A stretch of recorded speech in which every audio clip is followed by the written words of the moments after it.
क्या 10 महीने की उम्र में कोई अमर हो सकता है? क्या कोई इतना छोटा बच्चा 5 लोगों को नई जिंदगी दे सकता है? सुनने में यह नामुमकिन सा लगता है, लेकिन केरल की नन्ही आलिन शेरिन अब्राहम ने इसे सच कर दिखाया है।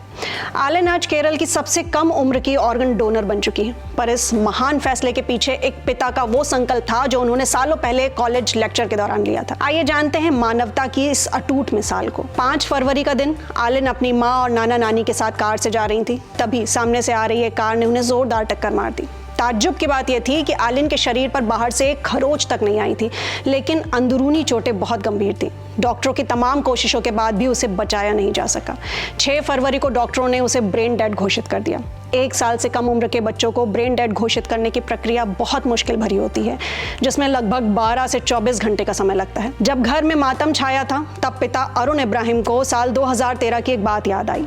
जब वो बीकॉम कर रहे थे, तब किडनी फाउंडेशन के फादर डेविस के एक लेक्चर ने उन्हें झकझोर दिया था। उसी दिन उन्होंने अंग दान करने का संकल्प लिया था। तो आइए जानते हैं डॉक्टरों के फैसले के बाद उस बच्ची के पिता ने क्या कहा। जब डॉक्टरों ने कहा कि वो ब्रेन डेड है, तो उन्हें गहरा सदमा लगा। फैसला लेना मुश्किल था, लेकिन जब उन्होंने अपनी पत्नी शेरिन से पूछा तो उन्होंने तुरंत कहा कि हमें दूसरी जिंदगियां बचाने के लिए अंग दान करना चाहिए। आलिन के जाने से एक परिवार का दुख कई परिवारों के लिए उम्मीद बन गया। कैसे?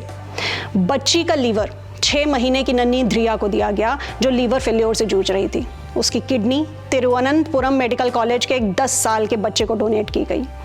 हार्ट वॉल्व और दूसरी किडनी तिरुवनंतपुरम के दूसरे हॉस्पिटल में भेजे गए। उसकी आंखें कोच्चि के आई बैंक को सौंपी गईं। यहाँ एक जरूरी बात समझने वाली है कि अक्सर लोग सोचते हैं कि अंग दान के लिए उम्र मायने रखती है, लेकिन डॉक्टर्स का कहना है कि डोनर की उम्र अहम नहीं होती। हाल ही में 91 ईयर्स के आनंदवल्ली अम्माल ने भी अपनी स्किन और कॉर्निया दान की थी। क्या आप जानते हैं कि दान की गई स्किन को -6 डिग्री टेम्परेचर पर महीनों तक सेफ रखा जा सकता है, और ये गंभीर रूप से जले हुए मरीजों के लिए किसी वरदान से कम नहीं है। वेल, अब आते हैं नन्ही आलिन के अंतिम संस्कार की ओर। तो आखिर में नन्ही आलिन का शव सुबह करीब 7:45 पर उनके घर लाया गया और चमेली के फूलों से सजे एक छोटे से ताबूत में रखा गया। इससे पहले सुबह बड़ी संख्या में लोग मल्लापल्ली के पास उनके घर पहुंचे, ताकि आलिन को श्रद्धांजलि दी जा सके। एक विशाल जनसमूह एकत्र हुआ, हर किसी की आंखें नम थी। बच्ची को पूरे राजकीय सम्मान के साथ विदा किया गया।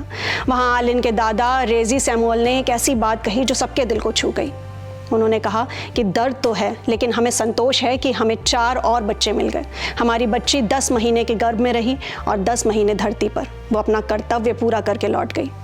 आलिन अब हमारे बीच नहीं है, लेकिन उसकी आंखों से कोई दुनिया देख रहा है और उसकी धड़कनें किसी और के सीने में धड़क रही हैं। क्या आलिन और उसके माता पिता की ये कहानी आपको भी ऑर्गन डोनेशन के लिए इंस्पायर करती है? अपनी राय नीचे कमेंट सेक्शन में हमें ज़रूर शेयर करें, और साथ ही साथ आलिन की आत्मा की शांति के लिए प्रार्थना भी ज़रूर करें।